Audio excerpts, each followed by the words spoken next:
ಕೊಡಗು ಧ್ವನಿ digital media. ಇದು ಕೊಡಗಿನ ನಂಬರ್ 1 ಯೂಟ್ಯೂಬ್ ಚಾನಲ್.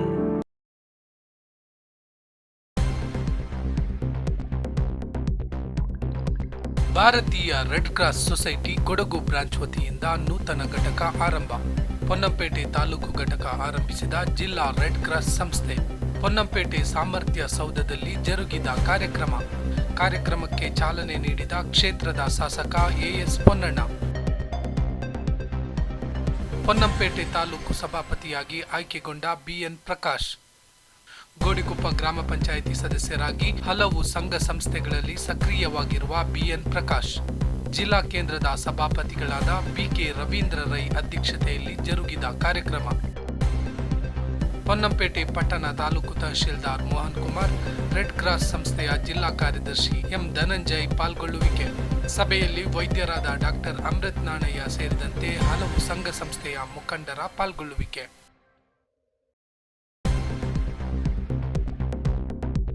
ತಾಲೂಕು ಘಟಕದ ಉಪಸಭಾಪತಿಯಾಗಿ ದಿಲನ್ ಚಂಗಪ್ಪ, ಕಾರ್ಯದರ್ಶಿಯಾಗಿ ಚಂದನ್ ಕಾಮತ್, ಖಜಾಂಜಿಯಾಗಿ ರಾಜಶೇಖರ್ ಅಧಿಕಾರ ಸ್ವೀಕಾರ.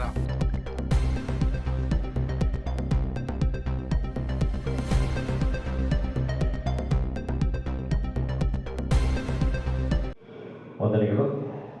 ಈಗ ಪ್ರಮುಖ ಘಟ್ಟ ಈ ಕಾರ್ಯಕ್ರಮವನ್ನು ನಡೆಸುವಂಥ ಕಾರ್ಯಕ್ರಮ ಭಾರತೀಯ ರೆಡ್ ಕ್ರಾಸ್ ಸೊಸೈಟಿ ಕೊಡಗು ಬ್ರಾಂಚ್ನ ಪೊನ್ನಂಪೇಟೆ ಘಟಕದ ಈ ಕಾರ್ಯಕ್ರಮವನ್ನು ಉದ್ಘಾಟಿಸಬೇಕು ಅಂತ ಹೇಳುವಂಥ ವಿನಂತಿಯನ್ನು ಮಾನ್ಯ ಶಾಸಕರೊಂದಿಗೆ ಹಂಚಿಕೊಂಡಾಗ ಸಂತೋಷದಿಂದ ಒಪ್ಪಿ ಇಂದಿನ ಕಾರ್ಯಕ್ರಮವನ್ನು ಉದ್ಘಾಟಿಸಲಿಕ್ಕೆ ಇಂದಿನ ಕಾರ್ಯಕ್ರಮಕ್ಕೆ ನಮ್ಮೊಂದಿಗಿದ್ದಾರೆ.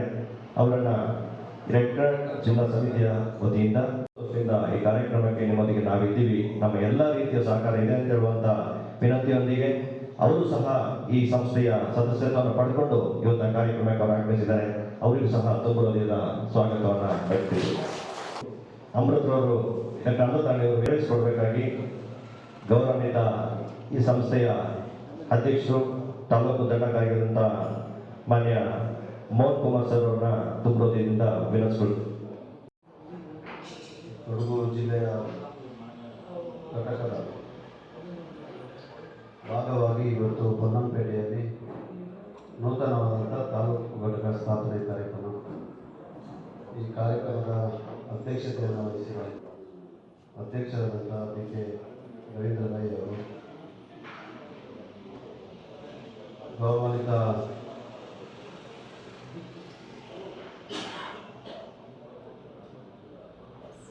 ಠಾಣೆಗಳು, ಇಲ್ಲಿ ಸೇರಿರುವಂಥ ಎಲ್ಲ ರೆಡ್ ಕ್ರಾಸ್ನ ಅಭಿಮಾನಿಗಳು ಮತ್ತು ಮಾಧ್ಯಮದ ಮಿತ್ರರು, ಸಮಯಕ್ಕೆ ಸರಿಯಾಗಿ ಬರಲಿಕ್ಕಾಗಲಿಲ್ಲ, ದಯವಿಟ್ಟು ಕ್ಷಮಿಸಿ. ಬೆಳಿಗ್ಗೆ ಇದ್ದರೆ ಭಾಳ ಒತ್ತಡ, ನಾನು ಬರೋಕ್ಕಾಗೋದಿಲ್ಲ ಕಾರ್ಯಕ್ರಮಕ್ಕೆ ಅಂತ ಭಾಳ ಹೇಳಿದೆ. ಯಾಕೆ ಬರೋಕ್ಕಾಗಲ್ಲ ಅಂತ ಹೇಳಿದ್ರೆ ರೆಡ್ ಕ್ರಾಸ್ ಕಾರ್ಯಕ್ರಮಕ್ಕೆ ಬರಬಾರ್ದು ಅಂತ ಸಮಯಕ್ಕೆ ಸರಿಯಾಗಿ ಬರೋಕ್ಕಾಗಲ್ಲ. ಬೆಳಿಗ್ಗೆ ಜನ ಹೆಚ್ಚಿಕೊಳ್ತಾರೆ, ನನ್ನ ಮಾತಾಡಿಸಲಿಲ್ಲ ಅಂದರೆ ನನಗೂ ಒಪ್ಪಕ್ಕಾಗಲ್ಲ. ಎಲ್ಲರಿಗೂ ಅವರ ಸಮಸ್ಯೆಗಳು ಹೇಳ್ಕೊಡೋಕ್ಕಾಗುತ್ತೆ.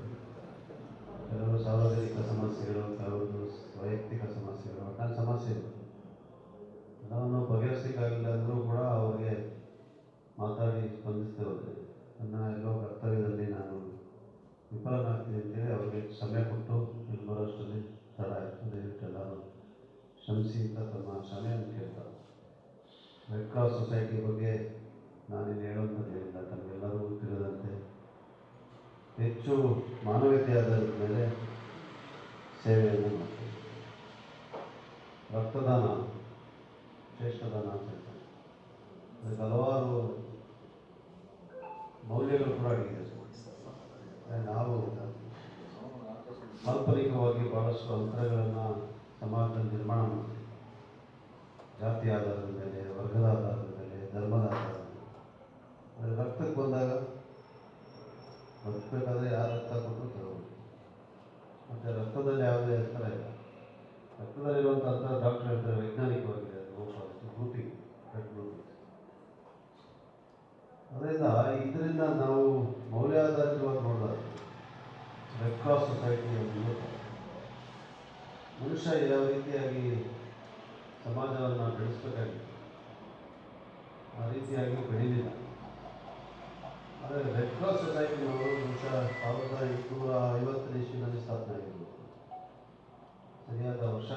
1852 ಇಸ್ವಿನಲ್ಲಿ ಸ್ಥಾಪನೆ. Franco Austrian Warner, John Daniel ಅವರು ಆ ಯುದ್ಧದಲ್ಲಾದಂಥ ಸೇನಾನಿಗಳಿಗೆ ಆಗಿರುವಂಥ ನೋವನ್ನು, ಗಾಯವನ್ನು ಎಲ್ಲ ಗುರುತಿಸಿ ರಕ್ತ ಇದ್ದೆ ಸಾಯ್ತಾ ಇದ್ರು.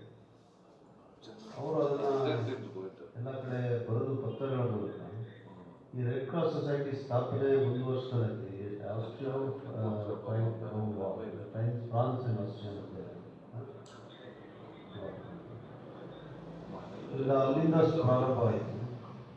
1920ನೇ ಇಸ್ವಿಯಲ್ಲಿ ಬ್ರಿಟಿಷ್ ಪಾರ್ಲಿಮೆಂಟ್, ಬ್ರಿಟಿಷ್ ಸಂಸತ್ತಿನಲ್ಲಿ Indian red cross society act 1920 ಅಂತ ಜಾರಿಗೆ ಬಂದು, ನಾವು ಸ್ವತಂತ್ರ ಪಡೆದ ನಂತರ ಕೂಡ ಆ ಕಾನೂನನ್ನು ನಾವು ಅಳವಡಿಸಿಕೊಂಡು ಹಲವಾರು ತಿದ್ದುಪಡಿಗಳನ್ನು ನಮ್ಮ ಸಂಸತ್ತಿನಲ್ಲಿ ಜಾರಿಯಾಗಿ ನಮ್ಮ ಗೃಹ ಸಚಿವರು, ಅಂದರೆ ಕೇಂದ್ರದ ಗೃಹ ಸಚಿವರು ಇದರ ಅಧ್ಯಕ್ಷ ಆಗಿದೆ ಅಲ್ವಾ?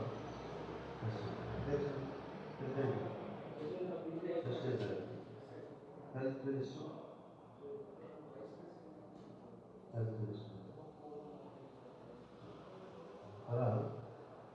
ಭಾಳ ಇಡೀ ಪ್ರಪಂಚದಲ್ಲಿ ಮತ್ತು ಭಾರತದಲ್ಲಿ ಕಾನೂನಾತ್ಮಕವಾಗಿ ನಾವು ಸ್ವೀಕಾರ ಮಾಡಿದಂಥ ಒಂದು ಸಂಗತಿ. ಭಾಳ ಜವಾಬ್ದಾರಿಯುತವಾಗಿ ಆರೋಗ್ಯ ಕ್ಷೇತ್ರದಲ್ಲಿ ರಕ್ತದಾನ ಸೀಮಿತವಾಗಿ ಎಲ್ಲ ರೀತಿಯಾದಂಥ ಸಮಸ್ಯೆಗಳಿಗೆ ಸ್ಪಂದಿಸಿ ಕಾಳಜಿ ವಹಿಸಿ ಕಾರ್ಯನಿರ್ವಹಿಸ್ತಾ ಇದ್ದಾರೆ. ಭಾಳ ಸಂತೋಷ. ಇವತ್ತು ಹೊನ್ನಂಪೇಟೆಯ ದೊರಕಲಿಕ್ಕೆ ತಾವೆಲ್ಲ ಭಾಳ ಯುವಕರು, ಸ್ಫೂರ್ತಿ ಇರುವಂಥವ್ರು, ಜನಸೇವೆಯಲ್ಲಿ ಇರುವಂಥವ್ರು ತಾವೆಲ್ಲ ಆಯ್ಕೆಯಾಗಿದೆ. ಚೇತನ ನಮ್ಮ ರಾಜಶೇಖರವರಿದ್ದಾರೆ, ಎಲ್ಲ ಕೆಲಸ ಮಾಡ್ತಾರೆ. ಜನರಿಗೋಸ್ಕರ ಕಾಮತ್ವರಿದ್ದಾರೆ, ಎಲ್ಲ ಜನಾಪರ ಕೆಲಸ ಮಾಡುವಂಥದ್ದು.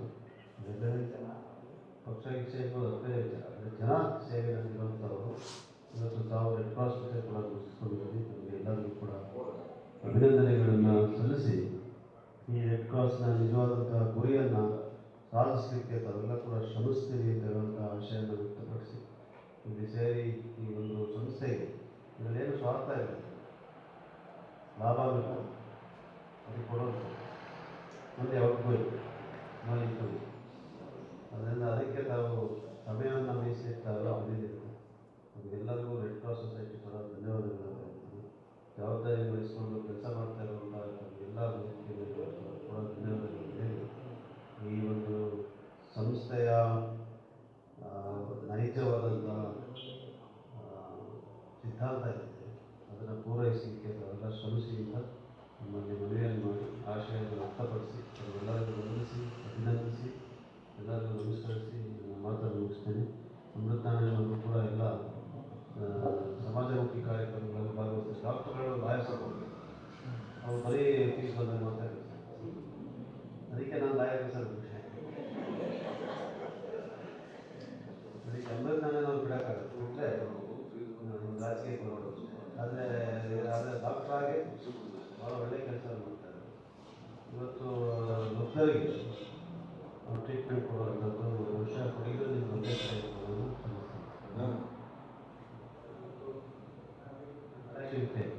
ಪ್ಯಾಲೆಟಿವ್ ಕೇರ್ ಕೊಡಗಿನಲ್ಲಿ ಎಲ್ಲೂ ಕೂತಿರೋದು. ಅಂದರೆ ಮೆಡಿಕಲಿ ಯಾವುದೇ ರೀತಿಯಾದಂಥ ಆಸೆ ಇರೋದಿಲ್ಲ, ಉಳಿತಾರೆ, ನೋವಲ್ಲಿರ್ತಾರೆ, ಕೊನೆಯ ಕೈಗಳು ಅವ್ರನ್ನ ನೋಡ್ಕೊಳ್ಳೋಂಥದ್ದು ಇದೆಯಲ್ಲ, ಆ ಕೆಲಸ ಎಲ್ಲೂ ಕೂಡ ಇರಲಿಲ್ಲ. ಅದನ್ನು ಗಮನಿಸಿ ಡಾಕ್ಟರ್ ಅಮೃತನಾರಾಯಣವರು ಅವರ ಸಂಸ್ಥೆಯಲ್ಲಿ ಪ್ರಾರಂಭ ಮಾಡಿದರು. ಲೋಕಮುದ್ರ ಆಸ್ಪತ್ರೆಯಲ್ಲಿ ನಾನು ಧನ್ಯವಾದಗಳನ್ನು ಸಲ್ಲಿಸಿ ಎಲ್ಲ ಸಮಾಜಮುಖಿ ಕೆಲಸಗಳಲ್ಲಿ ಭಾಗವಹಿಸುವಂಥದ್ದು ಎಲ್ಲರಿಗೂ ವಂದಿಸಿ ನನ್ನ ಮಾತನ್ನು ಮುಗಿಸ್ತೀನಿ. ರೆಡ್ ಕ್ರಾಸ್ ಫ್ಯಾಮಿಲಿಯವರೇ ಇದ್ದಾರೆ ಇಲ್ಲಿ. ಸೊ ನಾನು ಇನ್ನೂ ಎಲ್ಲರಿಗೂ ಹಾಗೂ ಇಲ್ಲಿ ಬಂದಿರೋ ಎಲ್ಲ ಸದಸ್ಯರು ನಮಸ್ಕಾರಗಳನ್ನು ಹೇಳ್ತಾ ಎರಡೇ ಮಾತು ಕೇಳಬೇಕು ಅಂತ ಅನ್ಸ್ಕೊಳ್ತೇವೆ. ಸೊ ಇಲ್ಲಿ ನಾವು ರೆಡ್ ಕ್ರಾಸಲ್ಲಿ ಹಲವಾರು ಪ್ರೋಗ್ರಾಮ್ಗಳನ್ನ ಇಟ್ಕೊಳ್ತೀವಿ. ಸೊ ರೆಡ್ ಕ್ರಾಸ್ ಕೊಡಗಿನಲ್ಲಿ ಹೊಸದೇನಲ್ಲ, red cross has always been and cool. ಆದರೆ ನಾವು ತುಂಬ ಆಕ್ಟಿವ್ ಆಗಿ ಆ ಥರ ಮುಂದಕ್ಕೆ ಬಂದಿಲ್ಲ. ಸೊ ನಾವಿವಾಗ ನಮ್ಮದು ಹೊನ್ನಪೇಟೆ ಘಟಕದಲ್ಲಿ ನಾವು ರೆಡ್ ಕ್ರಾಸ್ನ ಶುರು ಮಾಡ್ತಾ ಇದ್ದೀವಿ. ನಾನು ನಮ್ಮ ಸದಸ್ಯಗಳಲ್ಲಿ ಏನು ಮನವಿ ಇಟ್ಕೊಳ್ಳೋದು ಅಂತ ಹೇಳಿದ್ರೆ, ನಾವು ತುಂಬ ಕಾರ್ಯಕ್ರಮಗಳನ್ನ ತಗೊಳ್ಳೋದು ಬೇಡ. Will focus on only 2 programmes. ಒಂದು ನಮ್ಮ ಜಾಗದಲ್ಲಿ ನಮಗೆ ಏನಾಗಿದೆ ಅಂತ ಹೇಳಿದ್ರೆ ಒಂದು ಬ್ಲಡ್ ಸ್ಟೋರೇಜ್ ಯೂನಿಟ್ ಅತಿ ಅವಶ್ಯಕತೆ ಇದೆ. ಇವಾಗ ideal situation to get a blood bank. ಆದ್ರೆ ನಮ್ಮ ಕಡೆ ಇರೋ ಇನ್ಫ್ರಾಸ್ಟ್ರಕ್ಚರ್, ಯಾಕಂದ್ರೆ ಬ್ಲಡ್ ಬ್ಯಾಂಕ್ ಬೇಕು ಅಂತ ಹೇಳಿದ್ರೆ ನಮಗೆ ಅದರದಾದ ಇನ್ಫ್ರಾಸ್ಟ್ರಕ್ಚರ್ ಬೇಕು. ಒಬ್ರು 24/7 ಪೆಥಾಲಜಿಸ್ಟ್ ಪೋಸ್ಟ್ ಆಗಿರಬೇಕು. That might not be a very practical option as of now. ನಾವು let us take baby steps. ನಾವು ಹೆಜ್ಜೆ ಇಟ್ಕೊಂಡು ನಾವು ಸದ್ಯಕ್ಕೆ ಏನಾಗುತ್ತೆ ಅದನ್ನ ಮಾಡೋಣ. ನಾವೇನ್ ಮುಂದಕ್ಕೆ ಒಂದ್ಸತಿ ನಾವು ಸ್ಟಾರ್ಟ್ ಆದ್ಮೇಲೆ ಅದನ್ನ ಮುಂದಕ್ಕೆ ಮಾಡ್ತಾ ಹೋಗ್ಬೇಕು. ಸೊ ಬ್ಲಡ್ ಸ್ಟೋರೇಜ್ ಯೂನಿಟ್ ಅಲ್ಲಿ ಏನಾಗುತ್ತೆ ಅಂತ ಹೇಳಿದ್ರೆ ಅವ್ರು ಬ್ಲಡ್ ಕ್ರಾಸ್ ಮೇನ್ ನಾವು ಒಂದ್ಸತಿ ರಕ್ತ ತೆಗೆದಾಗ ರಕ್ತನ ತೆಗೆದ್ಬಿಟ್ಟು ಅದನ್ನ ಪ್ರೋಸೆಸ್ ಮಾಡ್ತೀವಿ. ಒಂದ್ಸತಿ ಬ್ಲಡ್ ತೆಗೆದಾದ್ಮೇಲೆ ಅದನ್ನ ನಾವು ಇಮಿಡಿಯೇಟ್ಲಿ ಬೇರೆ ಪೇಷಂಟ್ಗೆ ಕೊಡೋಕ್ಕಾಗಲ್ಲ. ಸೊ ಅದನ್ನ ತೆಗೆದ್ಮೇಲೆ ಪ್ರೊಸೆಸಿಂಗ್ ಪ್ರೊಸೆಸಸ್ ಇರುತ್ತೆ. ಅದರಲ್ಲಿ ಏನ್ ಮಾಡ್ತೀವಿ ಅಂತ ಹೇಳಿದ್ರೆ RBCs, ಪ್ಲಾಸ್ಮಾ ಮತ್ತೆ ಪ್ಲೇಟ್ಲೆಟ್ಸ್ ಅಂತ ಅದನ್ನ ಸಪರೇಟ್ ಮಾಡ್ತೀವಿ. ಹಾಗೆ ಆ ಬ್ಲಡ್ ನ ನಾವು HIV, HPCV, anti-HCV ಬೇರೆ ಹಲವಾರು ಟೆಸ್ಟ್ಗಳು ಮಾಡಬೇಕು. ಅದು ಟ್ರಾನ್ಸ್ಫ್ಯೂಷನ್ಗೆ ಸೇಫ್ ಆ ಶುಗರ್ ಕೊಡಬೇಕು ಆ ಇದರಲ್ಲಿ ಎಷ್ಟಿದೆ ಅಂತ. So only when it is eligible ನಾವು ಅದನ್ನ ಪೇಷಂಟ್ಗೆ ಕೊಡ್ಬೋದು. ಸೊ ಹೀಗೆ ಇರಬೇಕಾದ್ರೆ ಅದನ್ನ ಪ್ರೋಸೆಸ್ ಮಾಡೋ ಒಂದು ಫೆಸಿಲಿಟಿ ಇವಾಗ ಸದ್ಯದಲ್ಲಿ ತರೋದು ಕಷ್ಟ ಆಗ್ತದೆ. ಅದಕ್ಕೆ ಅವ್ರದ್ದು ಮೇನ್ ಯಾವುದಿದೆ ಡಿಪೆಂಡ್ ಆನ್ ದಟ್ ಥಿಂಗ್. ಯಾವಾಗ ಬ್ಲಡ್ ಬೇಕು ಅದನ್ನ ನಾವು ಸ್ಟೋರೇಜ್ ಫೆಸಿಲಿಟಿ ಮಾಡಿದ್ರೆ ನಮ್ಮ ಪೇಷಂಟ್ಸ್ಗೆ ಯಾವಾಗ. ಮತ್ತೆ ಇನ್ನೊಂದೇನು ಅಂತ ಹೇಳಿದ್ರೆ ನಾವು ಈ ಪ್ರತಿ ಕಾಂಪೋನೆಂಟ್ಸ್ ಏನಿದೆ ಅದನ್ನ ಜಾಸ್ತಿ ಟೈಮ್ ಇಡಕ್ಕಾಗಲ್ಲ. ಇವಾಗ ಫಸ್ಟ್ ಕ್ಲೋಸನ್ ಪ್ಲಾಸ್ಮಾ 1 ವರ್ಷ ಇಡ್ಬೋದು, ಏನಾಗಲ್ಲ. ಪ್ಲೇಟ್ಲೆಟ್ಸ್ ಎಲ್ಲ ಹಾರ್ಡ್ಲಿ 3 to 4 days, ಒಂದು ವಾರದ ಮೇಲಂತೂ ಇಡಕ್ಕೆ ಆಗಲ್ಲ, 5 days ಅಲ್ಲಿ ಹೋಗ್ಬಿಡುತ್ತೆ. RBCs ಇದೆ ಅಂತ ಹೇಳಿದ್ರೆ ನಾವು ಅದನ್ನ ಇನ್ನೊಂದು ಅಂದ್ರೆ ನಾವು ರೆಡ್ ಪ್ಯಾಕ್ ಸೆಲ್ಸ್ ಅಂತ ಹೇಳ್ತೀವಿ, ಅದನ್ನೊಂದು 2 ರಿಂದ 3 ತಿಂಗಳವರೆಗೆ ನಾವು ಸ್ಟೋರ್ ಮಾಡ್ಕೊಳ್ಬಹುದು. ಹಾಗೆ ಇವಾಗ ಒಂದು ಚೈನ್ ಇದ್ದಾಗ ಏನಾಗುತ್ತೆ ಅಂತ ಹೇಳಿದ್ರೆ ನಾವು ವೇಸ್ಟ್ ಆಗಲ್ಲ ಬ್ಲಡ್. ಇವಾಗ ಯಾವುದೋ ಬೇರೆ ಕಡೆ ಇದೆ ಅಂತ ಹೇಳಿದ್ರೆ ನಾವು ಅಲ್ಲಿಗೆ ಕಳಿಸ್ತೀವಿ, ಅಲ್ಲೇ ನಾವು ಎಕ್ಸೆಸ್ ಇದ್ರೆ ಇಲ್ಲಿ ರೊಟೇಟ್ ಮಾಡ್ಕೊಳ್ತೀವಿ. ಸೊ ಸ್ಟ್ಯಾಂಡ್ ಅಲೋನ್ ಯೂನಿಟ್ ಈ ಬ್ಲಡ್ ಫೆಸಿಲಿಟಿಯಲ್ಲಿ ನಡೆಯಕ್ಕಾಗಲ್ಲ. So let us focus, let us build a chain. ಹಾಗೆ ನಾವು ಒಂದು ಬ್ಲಡ್ ಸ್ಟೋರೇಜ್ ಯೂನಿಟ್ ಮಾಡ್ಕೊಂಡು ಇವಾಗ ನಮ್ಗೆ ಇದೆ ಗೌರ್ಮೆಂಟ್ ಒಂದು, ಇವಾಗ ಗೌರ್ಮೆಂಟ್ ಹಾಸ್ಪಿಟಲ್ ಇಂದ ನಮ್ಮ ತಂದೆ ಇದ್ದಾರೆ, ಈಸ್ ವೆರಿ ಹೆಲ್ಪ್ಫುಲ್. ನಾವು ಯಾವಾಗ ಬೇಕು ಏನೋ ಬೇಕು ಅಡ್ಜಸ್ಟ್ ಮಾಡ್ತಾರೆ. ಆದ್ರೆ ಬ್ಲಡ್ ನೆಸೆಸಿಟಿ ಎಷ್ಟಾಗ್ಬಿಟ್ಟಿದೆ ಅಂತ ಹೇಳಿದ್ರೆ ಅವರು ಎಷ್ಟು ಇದ್ರು ಅವ್ರಿಗೆ ಸಾಕಾಗ್ತಾ ಇಲ್ಲ. ಮತ್ತೆ ಇನ್ನೊಂದು simple, just for public information ನಾನು ಹೇಳ್ತೀವಿ, ನನಗೆ ಬಂದು ಹೇಳ್ತಾರೆ ಗೌರ್ಮೆಂಟ್ ಹಾಸ್ಪಿಟಲ್ ಅಲ್ಲಿ ಹೋದ್ರೂ ದುಡ್ಡು ಕಲೆಕ್ಟ್ ಮಾಡ್ತಾರೆ ಅಂತ. So that is not the thing. ಯಾಕಂತ ಹೇಳಿದ್ರೆ ನಾವು ಒಂದ್ಸತಿ ಬ್ಲಡ್ ಡೊನೇಟ್ ಮಾಡ್ಬಿಟ್ಟಿದೀವಿ ಅಂತ ಹೇಳಿದ್ರೆ ಅವ್ರಿಗೆ ಫ್ರೀ ಆಗಿ ಕೊಡಕ್ಕಾಗಲ್ಲ. ಯಾಕಂತ ಹೇಳಿದ್ರೆ ಅದನ್ನ ಪ್ರೋಸೆಸ್ ಮಾಡಕ್ಕೆ there is significant cost involved. ಹಲವಾರು ಟೆಸ್ಟ್ಗಳು ಮಾಡಬೇಕಾಗುತ್ತೆ. ಅದಕ್ಕೆ ದೇರ್ ಇಸ್, ನೀವು ಕೊಡೋದು ಏನಂತ ಹೇಳಿದ್ರೆ ರಿಪ್ಲೇಸ್ಮೆಂಟ್ಗೆ, ಅದನ್ನ ಪ್ರೋಸೆಸ್ ಮಾಡಕ್ಕೆ there is a significant cost involved. So ಅದನ್ನ ನಾವು ಫ್ರೀ ಆಗಿ ಕೊಡಕ್ ಆಗೋದೇ ಇಲ್ಲ, ಯಾರಿಗೂ ಕೊಡಕ್ಕಾಗಲ್ಲ. So there is always a cost involved. So ಅದಕ್ಕೆ ಯಾವಾಗಲೂ ಅದು just for public awareness I am making this statement. ಯಾಕಂತ ಹೇಳಿದ್ರೆ it should be there. They are not trying to freeze the public, but there is a cost involved which we have to bear as public. ಹಾಗಾದ್ರೆ ಇನ್ನೊಂದು ಅದು ಮೊದಲನೇದು blood storage unit. ಎರಡನೇದು ಏನು ಅಂತ ಹೇಳಿದ್ರೆ ನಾವು ಬೇಸಿಕ್ ಲೈಫ್ ಸಪೋರ್ಟ್ ಸಿಸ್ಟಮ್ ಅಂತ ಹೇಳ್ತೀವಿ, BLS ಅಂತ. BLS ಅಂತ ಹೇಳಿದ್ರೆ ಯಾವುದೋ ಒಂದು ಪೇಷಂಟ್ಗೆ ಸಡನ್ ಆಗಿ ಇವಾಗ ಹಾರ್ಟ್ ಅಟ್ಯಾಕ್ ಆಗ್ಬೋದು, ಅವ್ರು ಅನ್ಕಾನ್ಶಿಯಸ್ ಆಗ್ಬೋದು, ಅವ್ರನ್ನ ನಾವು ಹಾಸ್ಪಿಟಲ್ಗೆ ತಲುಪಿಸೋ ತನಕ ವಿ ಕ್ಯಾನ್ ಡೂ CPR ಮತ್ತೆ ಅದನ್ನ ಏರ್ ಬ್ರೀದಿಂಗ್ ಅಂಡ್ ಸರ್ಕ್ಯುಲೇಷನ್ ಅಂತ ಹೇಳ್ತೀವಿ. ಇದನ್ನ ಎಸೆಸ್ ಮಾಡಕ್ಕೆ ನಾವು ಪ್ರತಿ ಪಬ್ಲಿಕ್ ಜನರಿಗೂ ನಾವು ಅವೇರ್ನೆಸ್ ಮಾಡ್ತೀವಿ. ಇವಾಗ ನಮ್ಮ ಹಾಸ್ಪಿಟಲ್ ಅಲ್ಲಿ ನಾವು NABH ಅಕ್ರೆಡಿಟೇಷನ್ ಹೋಗ್ಬೇಕಾದ್ರೆ ಹೌಸ್ ಕೀಪಿಂಗ್ ಅಂತ ಹೇಳಿದ್ರು, ಟ್ರೈನರ್ಸ್ ಅಂತ ಹೇಳಿದ್ರು, ಡಾಕ್ಟರ್ಸ್ ವರೆಗೂ, ಫಾರ್ಮಸಿ ಎಲ್ಲರಿಗೂ ಗೊತ್ತಿರ್ಬೇಕು. ಸೊ ಇದು ಅವ್ರದ್ದು one of the main intention. ನಾವು ಜನಜಾಗೃತಿ ಪಬ್ಲಿಕ್ ಆಗಿ ಸ್ಕೂಲ್ಸ್ಗೆ ಹೋಗಿ ಹಾಗೂ ಯಾವ್ದು ಕಾಲೇಜಸ್ ಹೋಗಿ ಎಲ್ಲರಿಗೂ we should create that awareness. ಏನಾದ್ರು ಒಂದು ಪ್ರಾಬ್ಲಮ್ ಆಗೋದ್ರೆ ಹಾಸ್ಪಿಟಲ್ಗೆ ತಲುಪೋ ತನಕ ಆ ಮನುಷ್ಯನ ಹೇಗೆ ಬದುಕಿಸ್ಬೋದು ಅಂತ ಹೇಳೋದಕ್ಕೆ ಒಂದು ಬೇಸಿಕ್ ಟ್ರೈನಿಂಗ್ ಕೊಡಬೇಕಾಗುತ್ತೆ. ಸೊ ಅದೇ ಸರ್ ಹೇಳ್ತಾ ಇದ್ರು, ರವೀಂದ್ರ ಸರ್, ಇವಾಗ ಧನಂಜಯ ಅವರು ಹೇಳ್ತಾ ಇದ್ರು. So I think we will strengthen these two, we will take only 2 agendas, sir. We will go to all colleges, we will go to all schools, we will teach the children BLS program ತಗೊಳ್ಳೋಣ, blood storage unit ತಗೊಳ್ಳೋಣ. ಹಾಗೆ ಇದೆರಡು strengthen ಆದಾಗ ಮುಂದಕ್ಕೆ ನಾವು goals ನ ಜಾಸ್ತಿ ಮಾಡ್ತಾ ಇರ್ಬೋದು. We can achieve greater heights. Let us take baby steps. ನಾನು ಇನ್ನೂ ಜಾಸ್ತಿ ಮಾತಾಡಕ್ ಹೋಗಲ್ಲ. ಇದೊಂದು ಕಾರ್ಯಕ್ರಮಕ್ಕೆ ಕರೆದಿದ್ದಕ್ಕೆ, ನಾನು ಮೆಂಬರ್ಶಿಪ್ ಕೊಟ್ಟಿದ್ದಕ್ಕೆ, ಇವತ್ತು ಮೋಹನ ಸರ್ ಮತ್ತೆ ಮೋಹನ್ ಸರ್ ಇದ್ದಾರೆ.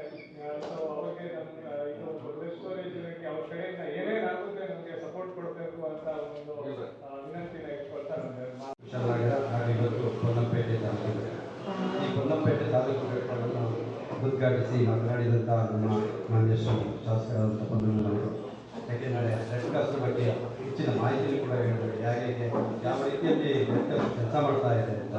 ಅಂದರೆ ಸರ್ಕಾರದ ವತಿಯಿಂದ ಹಲವಾರು ಕಾರ್ಯಕ್ರಮಗಳು ಕೂಡ ಕೆಲಸಗಳಾಗ್ತಾ ಇದೆ. ಅಂದರೆ ಅದನ್ನು ತಲುಪಿಸುವ ವ್ಯವಸ್ಥೆಯನ್ನು ಈ ಸಂಘ ಸಂಸ್ಥೆ ಅಂದರೆ ರೆಡ್ ಕ್ರಾಸ್ ಮಾಡ್ತಾ ಇದೆ. ಎಲ್ಲೆಲ್ಲಿ ಬೇಕು ಅವಶ್ಯಕತೆ ಇರುವವರಿಗೆ ಏನೇನು ತಲುಪಿಸಬೇಕು ಆ ಕೆಲಸವನ್ನು ರೆಡ್ ಕ್ರಾಸ್ ಮಾಡ್ತಾ ಬಂದಿದೆ. ಮುಂದಿನ ದಿನಗಳಲ್ಲಿ ಕೂಡ ಈ ಕೆಲಸವನ್ನು ಮಾಡಲಿಕ್ಕೆ ಹಾಗೆ ನಮ್ಮ ಉದ್ದೇಶ ಮೊದಲಿರೋದು, ಯಾಕೆಂದರೆ ಬ್ಲಡ್ ಡೊನೇಷನ್ ಹೈಯೆಸ್ಟ್ ಆಗಿ ಬೇಕಾಗಿರೋದು ನಮಗೆ ಎಲ್ಲಿ ಒಂದು ಕೂಡ ಬ್ಲಡ್ಡಿನ ಕೊರತೆ ಇದೆ, ರಕ್ತದ ಕೊರತೆ. ಯಾಕೆಂದರೆ ಒಂದೊಂದು ಸಲ ಫೋನ್ ಬರ್ತಾ ಇರ್ತದೆ ನಮಗೆ, ಎಲ್ಲಿಯಾದರೂ ಕೂಡ ಒಂದು ಬಾಟಲ್ ಬ್ಲಡ್ ರೆಡಿ ಮಾಡಿ ಕೊಡಿ ಅಂತ. ಅದು ಇಮಿಡಿಯೇಟ್ ಆಗಿ ನಾವು ರೆಡಿ ಮಾಡಿ ಕೊಡ್ತೀವಿ. ಯಾರೇ ಹಾಸ್ಪಿಟ್ಲಿಗೆ ಹೋದರೂ ಕೂಡ ಒಂದು ಕಾಲ್ ಮಾಡಿದ್ರೆ ನಮಗೆ ಎಲ್ಲಿಗೆ ಬೇಕಾದ್ರು, ಎಲ್ಲಿ ಇರ್ಬೋದು, ಮಂಗಳೂರು ಇರ್ಬೋದು, ಬೆಂಗಳೂರು, ಎಲ್ಲೂ ಕೂಡ ಒಂದು ಅವಶ್ಯಕತೆ ಇದ್ದರೆ, ರಕ್ತದ ಅವಶ್ಯಕತೆ ಯಾರಿಗಾದ್ರೂ ಇದ್ದರೂ ಕೂಡ ನಮಗೆ ಕಾಲ್ ಮಾಡಿ ನಾನು ಅಲ್ಲಿಯವರ ವ್ಯವಸ್ಥೆ ಇಲ್ಲಿ ಆಗಿರ್ಬೋದು, ಬೆಂಗಳೂರು ಆಗಿರ್ಬೋದು, ಮೈಸೂರು, ಎಲ್ಲೂ ಕೂಡ ವ್ಯವಸ್ಥೆ ಮಾಡುವಂಥ ವ್ಯವಸ್ಥೆಯನ್ನು ಕೂಡ ನಾವು ಮಾಡಿಕೊಡ್ತಾ ಇದ್ದೀವಿ. ಅದೇ ರೀತಿಯಲ್ಲಿ ನನಗೆ ಯಾಕೆಂದರೆ ಕೊಡಗು ಬೆಳೀತಾ ಇದೆ, ದಿನದಿಂದ ದಿನಕ್ಕೆ ಬೆಳೀತಾ ಇದೆ, ಆಕ್ಸಿಡೆಂಟ್ಗಳು ಜಾಸ್ತಿ ಆಗ್ತಾ ಇದೆ. ಆ ನಿಟ್ಟಿನಲ್ಲಿ ನಾವೊಂದು, ಯಾಕೆಂದರೆ ನಮ್ಮ ಡಿಸ್ಟಿಕ್ ಹಾಸ್ಪಿಟಲಲ್ಲಿ ಮಾತ್ರ ಮಡಿಕೇರಿಯಲ್ಲಿ ಬ್ಲಡ್ ಬ್ಯಾಂಕ್ ಇದೆ. ಹಾಗೆ ಒಂದು ಸ್ಟೋರೇಜನ್ನು ಮಾಡಬೇಕು ಅಂತ ನಿಟ್ಟಿನಲ್ಲಿ ನಾವು ಮಡಿಕೇರಿಯಲ್ಲಿ ಆಲೋಚನೆ ಮಾಡ್ತಾ ಇದ್ದೋ. ಹಾಗೆ ಮೊನ್ನೆ ಮಾಡಿದ ಮೀಟಿಂಗಲ್ಲಿ ಇಲ್ಲಿ ಏನೊಂದು ತಾಲೂಕು ಘಟಕ ಮಾಡಿದಾಗ ಇಲ್ಲಿ ಯಾಕೆಂದರೆ ಕೊಡಗಿನಲ್ಲಿ ಮಡಿಕೇರಿಯಲ್ಲಿ ಇದೆ ಆಲ್ರೆಡಿ. ಹಾಗೆ ಇಲ್ಲಿ ಮಾಡಿದಾಗ ಒಂದು ಸ್ಟೋರೇಜ್ ಘಟಕ ಮಾಡಿದಾಗ ಎಲ್ಲರಿಗೂ ಅನುಕೂಲವಾಗ್ತದೆ. ಅದಕ್ಕೆ ನಮ್ಮ ಲೋಪಮುದ್ರೆ ಹಾಸ್ಪಿಟಲ್ ಆದಂಥ ಡಾಕ್ಟರ್ ಅಮೃತ್ ನಾರಾಯಣವರು ಒಪ್ಪಿ ನಮ್ಮಲ್ಲಿ ಮಾಡಿ ನಾನು ಸ್ಥಳಾವಕಾಶ ನೀಡ್ತೀನಿ ಅಂತ ಹೇಳಿದ್ರು. ಅದಕ್ಕೆ ನಾನು ಯಾಕೆಂದರೆ ಸ್ಟೇಟಿಂದ ಸಮೇತ ಅದಕ್ಕೆ ಬೇಕಾದಂಥ ವ್ಯವಸ್ಥೆಯನ್ನು ನಾನು ಮಾಡಿಕೊಡ್ಲಿಕ್ಕೆ ರೆಡಿ ಇದ್ದೀನಿ. ಹಾಗೆ ನಮ್ಮ ರಂಗಣ್ಣ ಸರ್ ಅವರು ಇದ್ದಾರೆ, ಅವರು ಕೂಡ ಮಾಡಿಕೊಡ್ತಾರೆ. ಯಾಕಂದರೆ ಎಲ್ಲ ಇದರಲ್ಲೂ ಕೂಡ ಅವರು ಮುಂದೆ ಇದ್ದಾರೆ, ಕೆಲಸ ಮಾಡ್ತಾ ಇದ್ದಾರೆ. ದಯವಿಟ್ಟು ಆ ರೀತಿಯಲ್ಲಿ ಮಾಡಿಕೊಡಿ ಅಂತ ಕೇಳ್ಕೊಳ್ತಿದ್ದೀನಿ. ಹಾಗೆ ನಮ್ಮ ಮಡಿಕೇರಿಯಲ್ಲಿ ಇದೇ ಒಂದು 2-3 ವರ್ಷಗಳ ಹಿಂದೆ ಹಲವಾರು ತೊಂದರೆಗಳಾದಾಗ ನಾವು ಯೋಚನೆ ಮಾಡೋದು, ಒಂದು ಸಭಾಭವನ ಇದ್ದರೆ ಈ ಕಟ್ಟಾದಾಗ ಇವರಿಗೆಲ್ಲ ಆಶ್ರಯ ನೀಡಲಿಕ್ಕೆ ಅಂಶ ಇರ್ತದೆ ಅಂತ. ಆ ನಿಟ್ಟಿನಲ್ಲಿ ನಾವು 3 ವರ್ಷದ ಹಿಂದೆ ಒಂದು ಬಿಲ್ಡಿಂಗ್ ಸಭಾಭವನ ಕೂಡ ಮಾಡಿದ್ವಿ. ಆ ಮಾಡಿದ ನಂತರದ ದಿನಗಳಲ್ಲಿ 3 ವರ್ಷದಿಂದ ಕಾಳಜಿ ಕೇಂದ್ರವಾಗಿ ಅಲ್ಲೇ ಬ್ಲಡ್ ಹಾಕಿ ಮಡಿಕೇರಿ ಸುತ್ತಮುತ್ತ ಆದರೆ ಏನೇ ತೊಂದರೆ ಆದರೆ ಕಾಳಜಿ ಕೇಂದ್ರ ಮಾಡಿ ಇಮಿಡಿಯೇಟ್ ಆಗಿ ಅಲ್ಲಿ ಇರಿಸುವಂಥ ವ್ಯವಸ್ಥೆಯನ್ನು ಮಾಡಲಾಗ್ತಿದೆ. ಇವತ್ತಿಗೂ ಕೂಡ ನಮ್ಮ ಕಾಳಜಿ ಕೇಂದ್ರದಲ್ಲಿ 5 ಫ್ಯಾಮಿಲಿ ಇದೆ. ಯಾಕೆಂದರೆ ಮಡಿಕೇರಿ ಒಂದು ರೆಜನಿವಾಸ್ ಪಶುಪಾಲಕದಲ್ಲಿ ಇತ್ತು ಎನ್ನುವ ನಿಟ್ಟಿನಲ್ಲಿ ಆ 4 ಫ್ಯಾಮಿಲಿಯಲ್ಲಿ 5 ಫ್ಯಾಮಿಲಿ ನಮ್ಮ ರೆಡ್ ಕ್ರಾಸ್ ಭವನದಲ್ಲಿ ಇವತ್ತಿಗೂ ಕೂಡ ಇದ್ದಾರೆ. ಹಾಗೆ ಮುಂದಿನ ದಿನಗಳಲ್ಲಿ ಎಲ್ಲ ಕಾರ್ಯಕ್ರಮಕ್ಕೂ ನಾವು ನಮ್ಮ ರೆಡ್ ಕ್ರಾಸ್ ಏನಿದೆ, ಯಾಕೆಂದರೆ ಒಂದು ಡಿಸ್ಟಿಕ್ಕಿಗೆ ಈಗಾಗಲೇ ಹೇಳಿದಾಗೆ ಈ ಜಿಲ್ಲೆಯವರಿಗೆ, ಯಾಕೆಂದರೆ ನಾವು ಕೊಡಗಿನ ಮಡಿಕೇರಿಯಲ್ಲಿ ಹೆಚ್ಚು ಕೆಲಸ ಮಾಡಿ, ಮಡಿಕೇರಿ, ಸೋಮಪೇಟೆ, ಕುಶಾಲನಗರದಲ್ಲಿ ಕೂಡ ಹೆಚ್ಚು ಕೆಲಸ ಆಗಿದೆ. ಯಾವುದೇ ಇದ್ದಾಗ ಕೂಡ ಸದಸ್ಯರಿಗೆ ನಾವು ಫೋನ್ ಮಾಡಿದಾಗ ಅವರು ಕೂಡ ಹೆಚ್ಚಿನ ಕೆಲಸವನ್ನು ಮಾಡಿದ್ದಾರೆ. ಹಾಗೆ ಇನ್ನು ಇಲ್ಲಿ ಬಂದಾಗ ಪ್ರಕಾಶ್ ರವರು ಹೆಚ್ಚು ಕೆಲಸ ಮಾಡಲಿಕ್ಕೆ ಉತ್ಸಾಹದಿಂದ ಇದ್ದಾರೆ. ಯಾಕೆಂದರೆ ನಾವು ಈ ಒಂದು ತಾಲೂಕು ಘಟಕ ಕಳೆದ ವರ್ಷದಲ್ಲೇ ಪ್ರಾರಂಭ ಮಾಡಿದ್ದೀವಿ, ಯಾಕೆಂದರೆ ತಾಲೂಕು ಘಟಕ ಮಾಡಬೇಕಂತ. ಆದರೆ ಇವತ್ತು ನಮಗೆ ಆ ದಿನ ಕೂಡಿ ಬಂತು. ಯಾಕೆಂದರೆ 6 ತಿಂಗಳ ಹಿಂದೆಗಳಲ್ಲಿ ನಾವು ಅಕೌಂಟೆಲ್ಲ ಮೆಂಬರ್ಶಿಪ್ ಮಾಡಿದ್ದೀವಿ, ಅದು ದಿನ ಕೂಡಿ ಬರಲಿಲ್ಲ. ಇವತ್ತು ನಮ್ಮ ಶಾಸಕರಿಂದ ಕೂಡಿ ಬಂದಿದೆ. ಧನ್ಯವಾದ ಅದು ಹೇಳ್ತೀನಿ. ಹಾಗೆ ನನ್ನ ಎಲ್ಲ ಅಭಿನಂದನೆಗಳು ಕೂಡ ನಿಮಗೆ ಹೇಳಲಿಕ್ಕೆ ಇಷ್ಟಪಡ್ತೀನಿ.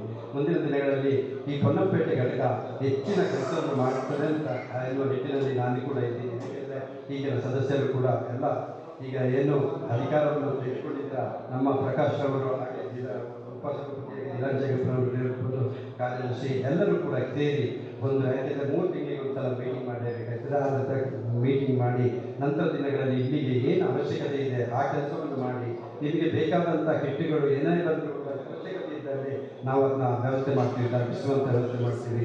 ಹಾಗೆ ಈ ನಿಟ್ಟಿನಲ್ಲಿ ಈ ಕೊಡಗಿನ ಯಾರಾದರೂ ಕೂಡ ಈಗ ಪೊನ್ನಂಪೇಟೆ ಘಟಕಕ್ಕೆ ಹೇಳಿದ್ರೆ ಇಯರಿಂಗ್ ಏಡ್ ಅಂದರೆ ಕಿವಿಯ ಒಂದು ಸಲಕರಣೆ ಏನಿದೆ, ಆ ಒಂದು ಯಾರಿಗಾದ್ರೂ ಅವಶ್ಯಕತೆ ಇದ್ದರೆ ನಾವು ಒಂದು ವ್ಯವಸ್ಥೆ ಮಾಡ್ತೀವಿ. ನಮ್ಮಲ್ಲಿ ಇದೆ ಒಂದು ಕಿಟ್ನ 11,000 ರೂಪಾಯಿ ಇದೆ ಒಂದು ಇದಕ್ಕೆ ಇಯರಿಂಗ್. ಅದನ್ನ ಅವಶ್ಯಕತೆ ಇದ್ದವರಿಗೆ ನಾವು ಅದನ್ನು ತಲುಪಿಸುವ ವ್ಯವಸ್ಥೆಯನ್ನು ಕೂಡ ನಿಮ್ಮ ಒಂದು ಪೊನ್ನಂಪೇಟೆ ರೆಡ್ ಕ್ರಾಸ್ ಘಟಕದ ಮೂಲಕ ಮಾಡಲಿಕ್ಕೆ ಇಚ್ಛೆ ಇದೆ. ಹಾಗೆ ಏನೇ ಈ ಕಿಟ್ಗಳ ಅವಶ್ಯಕತೆ ಏನೇ ಇದ್ದರೂ ಕೂಡ ನೀವು ವಿಚಾರಿಸಿ ಮುಂದಿನ ದಿನಗಳಲ್ಲಿ ಎಲ್ಲ ವ್ಯವಸ್ಥೆಯನ್ನು ಮಾಡ್ತೀವಿ. ಹಾಗೆ ಇವತ್ತು ಅಧಿಕಾರವನ್ನು ವಹಿಸಿಕೊಂಡಂಥ ಪೊನ್ನಂಪೇಟೆ ತಾಲೂಕು ಘಟಕದ ಅಧ್ಯಕ್ಷ ಸಭಾಪತಿಯಾಗಿ ಆಯ್ಕೆಯಾದಂಥ ಪ್ರಕಾಶ್ ಅವರಿಗೂ ಹಾಗೂ ನಿಮ್ಮ ತಂಡಕ್ಕೆ ಅಭಿನಂದನೆಯನ್ನು ಸಲ್ಲಿಸುತ್ತಾ ಮುಂದಿನ ದಿನಗಳಲ್ಲಿ ಹೆಚ್ಚಿನ ಕೆಲಸ ಮಾಡಿ ಅಂತ ಕೇಳ್ಕೊಳ್ತಾ ನನ್ನ ಮಾತನ್ನು ಮುಗಿಸ್ತೇನೆ. ಧನ್ಯವಾದ. ಯಾರಿಗೂ ಕೂಡ ಗೊತ್ತಿಲ್ಲ ಸುಮಾರು, ಯಾಕೆಂದರೆ ರೆಡ್ ಕ್ರಾಸ್ ನಮ್ಮ ಕೊಡಗಿನಲ್ಲಿ 1952ರಲ್ಲಿ ಪ್ರಾರಂಭವಾಗಿದೆ. ಆದರೆ ರೆಡ್ ಕ್ರಾಸ್ನ ಇತಿಹಾಸ ಏನಂದರೆ 1859ರಲ್ಲಿ ಇಟಲಿ ಮತ್ತು ಹಾಗೂ ಆಸ್ಟ್ರಿಯಾ ನಡುವೆ ನಡೆದ ಯುದ್ಧದಲ್ಲಿ ಗಾಯಗೊಂಡ ಗಾಯಾಳುಗಳಿಗೆ ಚಿಕಿತ್ಸೆ ನೀಡಲು ಸ್ವಯಂ ಸೇವಾ ಸಂಸ್ಥೆಯಾದ ರೆಡ್ ಕ್ರಾಸ್ 1865ರಲ್ಲಿ ಹೆನ್ರಿ ಡ್ಯುನಾಂಟೋ ಎಂಬವರಿಂದ ಸ್ಥಾಪಿತವಾಯಿತು. ನಂತರ ಇದು ಅಂತಾರಾಷ್ಟ್ರೀಯ ರೆಡ್ ಕ್ರಾಸ್ ಸಂಸ್ಥೆಯಾಗಿ ಇಡೀ ಪ್ರಪಂಚದಾದ್ಯಂತ ಹರಡಿದೆ. 1920ರಲ್ಲಿ ರೆಡ್ ಕ್ರಾಸ್ ಸಂಸ್ಥೆ ಭಾರತದಲ್ಲಿಯೂ 1921ರಲ್ಲಿ ಕರ್ನಾಟಕದಲ್ಲಿಯೂ ಸ್ಥಾಪನೆಗೊಂಡಿತು. ಈ ಸಂಸ್ಥೆಯ ಧ್ಯೇಯಗಳೇನೆಂದರೆ ಪ್ರವಾಹ, ಭೂಕಂಪಗೊಳಗಾದವರಿಗೆ ಸಹಾಯ ಮಾಡುವುದು, ಅಂಗವಿಕಲರಿಗೆ ಸಾಧನ ಸಲಕರಣೆಗಳನ್ನು ವಿತರಿಸುವುದು, ಸಾರ್ವಜನಿಕರಿಗೆ ರಕ್ತದ ಪೂರೈಕೆ, ಆರೋಗ್ಯದ ಬಗ್ಗೆ ಜಾಗೃತಿ ಮೂಡಿಸುವುದು, ಇನ್ನೂ ಮುಂತಾದ ಕಾರ್ಯಕ್ರಮಗಳನ್ನು ಮಾಡುವುದು. ಹಾಗೆ ಇದರ ಜೊತೆ ಕಿರಿಯ ರೆಡ್ ಕ್ರಾಸ್ ಮತ್ತು ಯುವ ರೆಡ್ ಕ್ರಾಸ್ಗೆ ಅವರಿಗೆ ಮಾಹಿತಿ ನೀಡಿ ಅವರನ್ನು ಪ್ರೇರೇಪಿಸಿ ಅವರ ಕಾರ್ಯಕ್ರಮಗಳನ್ನು ಯಶಸ್ವಿಗೊಳಿಸಲು ಸಹಕರಿಸುವುದು. ಹಾಗೆ ರೆಡ್ ಕ್ರಾಸ್ ಮೂಲ ತತ್ವ ಅಂದರೆ 7 ತತ್ವಗಳಲ್ಲಿ ನಮ್ಮ ರೆಡ್ ಕ್ರಾಸ್ ನಿಂತಿದೆ.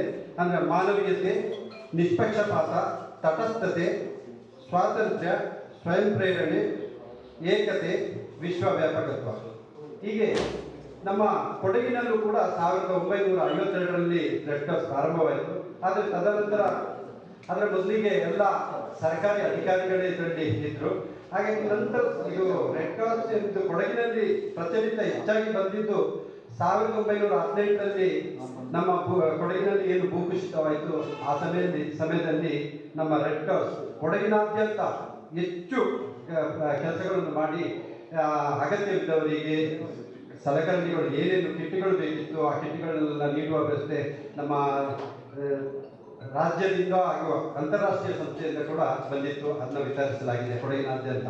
ಹಾಗೆ ಕೋವಿಡ್ ಸಮಯದಲ್ಲಿ ಬೇಕಾದಂಥ ವ್ಯವಸ್ಥೆ, ಮಾಸ್ಕ್ ಇರ್ಬೋದು, ಸ್ಯಾನಿಟರಿ, ಈ ರೀತಿ ಎಲ್ಲ ವಸ್ತುಗಳನ್ನು ಕೂಡ ಮನೆಗೆ ಹೋಗಿ ಕೊಡುವಂಥ ವ್ಯವಸ್ಥೆ ಕೂಡ ಮಾಡಲಾಗ್ತಿತ್ತು. ವ್ಯಾಕ್ಸಿನ್ ಕೊಡುವಲ್ಲಿ ಕೂಡ ಸಹಕಾರ ನೀಡಲಾಗ್ತಿತ್ತು. ಹಾಗೆ ಇವತ್ತಿಗೆ ಹಾಗೆ ಮುಂದುವರೆದು, ಯಾಕೆಂದರೆ ಕೊಡಗಿನಲ್ಲಿ ಒಂದೇ ಬ್ರಾಂಚ್ ಇತ್ತು, ಕೊಡಗಿನಲ್ಲಿ ಮಾತ್ರ. ನಂತರದ ದಿನಗಳಲ್ಲಿ ಕುಶಾಲನಗರದಲ್ಲಿ ಒಂದು ಬ್ರಾಂಚನ್ನು ಮಾಡಿದ್ವಿ. ಕುಶಾಲನಗರದಲ್ಲಿ ಎಸ್ ಸಿ ಸತೀಶ್ ಅವರು ಅದರ ಸಭಾಪತಿಯಾಗಿದ್ದಾರೆ, ಅವರು ಕೂಡ ಬಂದಿದ್ದಾರೆ. ಹಾಗೆ ಅಲ್ಲಿ ಕೂಡ ಯಾಕೆಂದರೆ ಕುಶಾಲನಗರ ಮಟ್ಟದ ಸೋಮಪೇಟೆಯಲ್ಲಿ ಕೂಡ ಹೆಚ್ಚಿನ ಕಾರ್ಯಕ್ರಮಗಳನ್ನು ಅವರು ಕೂಡ ಆ ಸಮಯದಲ್ಲಿ ಮಾಡಿದ್ದಾರೆ. ಹಾಗೆ ಇವತ್ತು ನಮ್ಮ ಉದ್ದೇಶ, ಯಾಕೆಂದರೆ ಕೊಡಗಿನಾದ್ಯಂತ ಎಲ್ಲ ಕೊಡಗಿನ ಜನರಿಗೆ ಕೂಡ ಏನು ನಮ್ಮ ಕೆಲಸಗಳು ಮಾಡ್ತೀವಿ ಅದು ಎಲ್ಲರಿಗೂ ಮುಖ್ಯವಂತ ಆಗಬೇಕು ಅಂತ ಎನ್ನುವ ನಿಟ್ಟಿನಲ್ಲಿ ನಾವು ಈ ಒಂದು ತಾಲೂಕು ಘಟಕವನ್ನು ಈ ಪೊನ್ನಂಪೇಟೆಯಲ್ಲಿ ಇವತ್ತು ಆರಂಭಿಸಲಿಕ್ಕೆ ಪ್ರಾರಂಭ ಮಾಡಿದ್ದೇವೆ. ಇದರಲ್ಲಿ ನಮ್ಮ ಪೊನ್ನಣ್ಣ ಸರ್ ಇದ್ದಾರೆ. ಹಾಗೆ ಇದರಲ್ಲಿ ಮುಖ್ಯವಾಗಿ ಇನ್ನೂ ಹೇಳಲಿಕ್ಕೆ, ಯಾಕೆಂದರೆ ಈಚೆ ನಾವು ಈ ರೆಡ್ ಕ್ರಾಸ್ನಲ್ಲಿ ಮೂಲವಾಗಿ ಅಷ್ಟಾಗಿ ನಾವು ಮಾಡ್ತಾ ಇರೋದು ಬ್ಲಡ್ ಡೊನೇಷನ್ ಕ್ಯಾಂಪ್ಗಳು. ಯಾಕೆಂದರೆ ರಕ್ತದ ಅವಶ್ಯಕತೆ ಎಲ್ಲರಿಗೂ ಅವಶ್ಯಕತೆ ಇದೆ. ಯಾಕೆಂದರೆ ರಕ್ತವನ್ನು ಮಾಡಲಿಕ್ಕೆ ಸಾಧ್ಯ ಇಲ್ಲ. ಇವತ್ತಿನವರೆಗೆ ಎಷ್ಟೋ ವಿಜ್ಞಾನಿಗಳು ಬಂದರೂ ಕೂಡ ರಕ್ತಕ್ಕೆ ಪರ್ಯಾಯ ವ್ಯವಸ್ಥೆಯನ್ನು ಕಂಡುಹಿಡಿಯಲಿಕ್ಕೆ ಸಾಧ್ಯವಾಗಲಿಲ್ಲ. ಆದರೆ ಅದಕ್ಕೆ ರಕ್ತಕ್ಕೆ ನಾವೇ ರಕ್ತ ಕೊಡಬೇಕಾದಂಥ ಪರಿಸ್ಥಿತಿ ಇದೆ. ಹಾಗಾಗಿ ಈ ರಕ್ತದ ಅವಶ್ಯಕತೆ ಈಗಿನ ಮಟ್ಟದಲ್ಲಿ, ಮೊದಲು ಏನಾಗ್ತಿತ್ತು ಅಂದರೆ ನಾವು ಕೊಡಗಿನಲ್ಲಿ ಎಲ್ಲೇ ಡೊನೇಷನ್ ಮಾಡಿದ್ರು ಕೂಡ ಆ ರಕ್ತ ಹೆಚ್ಚಾಗಿ ಯೂಸ್ ಆಗ್ತಾ ಇರಲಿಲ್ಲ. ಆದರೆ ಇವತ್ತು ತಿಂಗಳಿಗೆ 500 ಯೂನಿಟ್ ಮೇಲೆ ನಮಗೆ ಬೇಕಾಗ್ತಾ ಇದೆ ಕೊಡಗಿನಲ್ಲಿ. ಹಾಗಾಗಿ ಇವತ್ತು ನಮ್ಮ ಮೊನ್ನೆ ಒಂದು ಮೀಟಿಂಗಲ್ಲಿ ಮಾತನಾಡಿದಾಗೆ ನಮ್ಮ ಲೋಕಮುದ್ರಾ ಹಾಸ್ಪಿಟಲ್ನ ಅಮೃತ್ ನಾರಾಯಣವರು ಒಂದು ಸ್ಟೋರೇಜ್ ಇಲ್ಲಿ ಮಾಡುವ ಅಂತ ಹೇಳ್ಬಿಟ್ಟು ನಾನು ವಿಚಾರಿಸಿದಾಗ ಅವರು ಒಪ್ಪಿದ್ದಾರೆ, ಮಾಡುವ, ನಮ್ಮ ಸಪೋರ್ಟ್ ಫುಲ್ ಇದೆ ಅಂತ ಹೇಳ್ಬಿಟ್ಟು. ಅದಕ್ಕೆ ಮಾಡಲಿಕ್ಕೆ ಅದ್ರ ಜೊತೆ ಬ್ಲಡ್ ಬ್ಯಾಂಕ್ ಮಾಡುವ ನಿಟ್ಟಿನಲ್ಲಿ ಕೂಡ ಯಾಕೆಂದರೆ ಮುಂದುವರಿತಾ ಇದ್ವಿ. ಒಂದು ಕೊಡಗಿನಲ್ಲಿ ಯಾಕೆಂದರೆ ಗೌರ್ಮೆಂಟ್ ಹಾಸ್ಪಿಟಲ್ ಮಾತ್ರ ಒಂದು ಬ್ಲಡ್ ಬ್ಯಾಂಕ್ ಇದೆ, ಅದ್ರ ಜೊತೆ ಇನ್ನೊಂದು ಮಾಡಲಿಕ್ಕೆ ಚಿಂತನೆ ನಡೆಸ್ತಿದ್ವಿ. ಅದಕ್ಕೆ ನಮ್ಮ ಶಾಸಕರಾದ ಪೊನ್ನಣ್ಣನವರು ಕೂಡ ಸಹಕರಿಸಬೇಕು ಅಂತ ನಾನು ಆ ನಿಟ್ಟಿನಲ್ಲಿ ಕೇಳ್ಕೊಳ್ತಾ ಇದ್ದೀನಿ. ಹಾಗೆ ನಮ್ಮ ಇದರಲ್ಲಿ ಮೆಂಬರ್ ಆಗಲಿಕ್ಕೆ 1000 ರೂಪೀಸ್ ಮಾಡ್ತಿದ್ದೀವಿ ಲೈವ್ ಮೆಂಬರ್. ಹಾಗೆ ಪ್ಯಾಟ್ರನ್ ಮೆಂಬರ್ 25,000 ರೂಪಾಯಿ, ವೈಸ್ ಪ್ಯಾಟ್ರನ್ 12,000 ರೂಪಾಯಿ. ಅಂದರೆ ಪ್ಯಾಟ್ರನ್ ಮೆಂಬರ್ ನಮ್ಮ ರಾಷ್ಟ್ರಪತಿಯಿಂದ ಸೈನ್ ಆಗಿ ಬರ್ತದೆ. ಇಲ್ಲಿ ಮುಖ್ಯವಾಗಿ ಇನ್ನೂ ಹೇಳಲಿಕ್ಕೆ ಇಚ್ಛೆಪಡ್ತೀನಿ, ಯಾಕೆಂದರೆ ಈ ರೆಡ್ ಕ್ರಾಸಲ್ಲಿ ನಮ್ಮ ಅಂತಾರಾಷ್ಟ್ರೀಯ ಮಟ್ಟದಲ್ಲಿ ರಾಷ್ಟ್ರಪತಿಯವರು ಅದರ ಅಧ್ಯಕ್ಷರಾಗಿರ್ತಾರೆ. ಹಾಗೆ ಕರ್ನಾಟಕಕ್ಕೆ ಬಂದಾಗ ರಾಜ್ಯಪಾಲರು ಇದರ ಅಧ್ಯಕ್ಷರಾಗಿರ್ತಾರೆ. ಹಾಗೆ ನಮ್ಮ ಕೊಡಗು ಜಿಲ್ಲೆಗೆ ಬಂದಾಗ ಜಿಲ್ಲಾಧಿಕಾರಿಯವರು ಇದರ ಅಧ್ಯಕ್ಷರಾಗಿರ್ತಾರೆ. ಹಾಗೆ ತಾಲೂಕು ಘಟಕಕ್ಕೆ ಬಂದಾಗ ತಹಸೀಲ್ದಾರ್ ಅವರು ಇದರ ಅಧ್ಯಕ್ಷರಾಗಿರ್ತಾರೆ. ಅವರ ಮಾರ್ಗದರ್ಶನದಲ್ಲಿ ನಾವು ಈ ಒಂದು ವ್ಯವಸ್ಥೆಗಳನ್ನು ನಡೆಸ್ತಾ ಬರ್ತಾ ಇದ್ದೀವಿ. ಮುಂದಿನ ದಿನಗಳಲ್ಲಿ ಈ ತಾಲೂಕು ಘಟಕದಲ್ಲಿ ಹೆಚ್ಚಿನ ಕಾರ್ಯಕ್ರಮಗಳನ್ನು ಮಾಡುವ, ಯಾಕೆಂದರೆ ಇವತ್ತು ಪೊನ್ನಂಪೇಟೆಯಲ್ಲಿ ಒಂದು ಒಳ್ಳೆಯ ಒಂದು ಘಟಕವನ್ನು ಸ್ಥಾಪಿಸಿ ನಮಗೆ ಈಗ ಕುಶಾಲನಗರ ಹಾಗೂ ಇಲ್ಲಿ ಪೊನ್ನಂಪೇಟೆಯಲ್ಲಿ ಮಾಡ್ತಿದ್ದೀವಿ. ಮುಂದಿನ ದಿನಗಳಲ್ಲಿ ಸೋಮವಾರಪೇಟೆಯಲ್ಲಿ ಒಂದು ಘಟಕ ಮಾಡಿ ಹೆಚ್ಚಿನ ಕಾರ್ಯಕ್ರಮಗಳನ್ನು ಮಾಡುವ ನಿಟ್ಟಿನಲ್ಲಿ ರೆಡ್ ಕ್ರಾಸ್ ಪ್ರಾರಂಭ ಹಂತವನ್ನು ಎದುರಿಸಿದೆ. ಇದಕ್ಕೆ ಎಲ್ಲರ ಸಹಕಾರವನ್ನು ಕೋರುತ್ತಾ ನನ್ನ ಕಾನೂನು ಸಲಹೆಗಾರರಾದಂಥ ಪೊನ್ನಣ್ಣವರು ಆಗಮಿಸಿದ್ದಾರೆ. ರವೀಂದ್ರ ಅವರು ವೇದಿಕೆ ಕರ್ತರಬೇಕಾಗಿ ವಿನಂತಿಸಿಕೊಳ್ತಿದ್ದೇವೆ. ಹಾಗೆ ಜೊತೆಯಲ್ಲಿ ವಿಶೇಷ ಅನ್ವೇತರಾದಂಥ ತಹಶೀಲ್ದಾರ್ ಅಂತ ಮೋಹನ್ ಕುಮಾರ್ ಅವರು ಮತ್ತು ಕಾರ್ಯದರ್ಶಿಗಳಂತ ಧನಂಜಯವರು ಸಹ ವೇದಿಕೆಗೆ ಬರಬೇಕಾಗಿ ನಮ್ಮಲ್ಲಿ ವಿನಂತಿಸಿಕೊಳ್ತಿದ್ದೇವೆ. ಹೇಗೆ ಗಣೇಶ್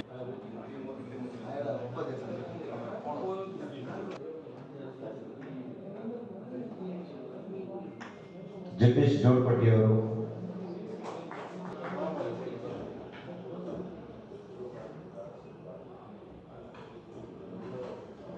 ಕೆ.ವಿ. ಸಂಜೀವ್ ಅವರು, ಸಿಂಗಿ ಸತೀಶ್ ಅವರು,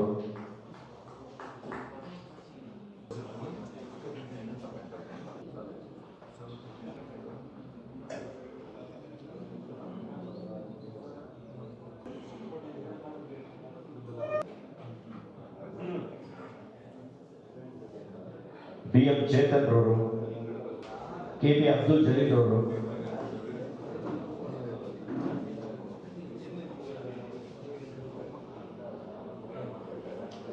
ಡಾಕ್ಟರ್ ಬಿ.ಎಲ್.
ನಾನು ನಿಮ್ಮ ಜಗದೀಶ್, ಕೊಡಗು ಧ್ವನಿ ಡಿಜಿಟಲ್ ಮೀಡಿಯಾದಿಂದ.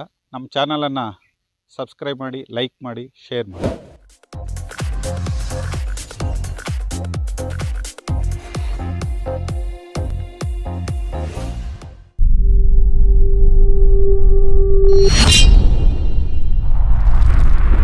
ಕೊಡಗು ಧ್ವನಿ ಡಿಜಿಟಲ್ ಮೀಡಿಯಾ ಇದು ಕೊಡಗಿನ ನಂಬರ್ 1 ಯೂಟ್ಯೂಬ್ ಚಾನಲ್.